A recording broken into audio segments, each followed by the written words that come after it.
sawa, sababu tayari mama sana kuhusu kodi na ameniambia kwamba kama simalizie hiyo mwezi mimi nitahama hapa, na ukizingatia maisha yangu ambayo napitia sasa hivi sio sawa.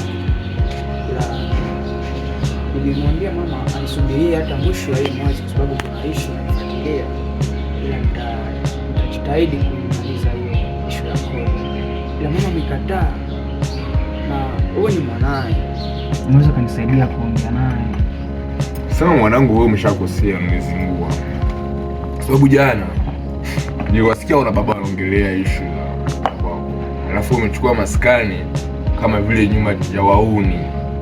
Yaani chumba chenyewe kimekuwa kama vile cha wanawake. Alafu haijakuwa shida. Unajua nini? Sijui kama ushamgea hiyo kodi. Sijampea. Ila ndo nilikuwa nazungumza naye nisubirie mwisho wa mwezi. Ndio tena hiyo mwezi wa kwanza.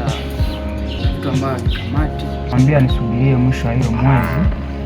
Basi kama hujamgea hiyo kodi, mimi nitasubiri naye, sipo ndani. Yeah. Basi mimi najua mimi nitatengeneza kila kitu. Alafu uzingatie mambo atakayokuwa anasema. Sababu mimi mwenye nyumba. Asante kaka. Basi hamna shida mwana. Asante, nashukuru sana. Barida. Shukrani.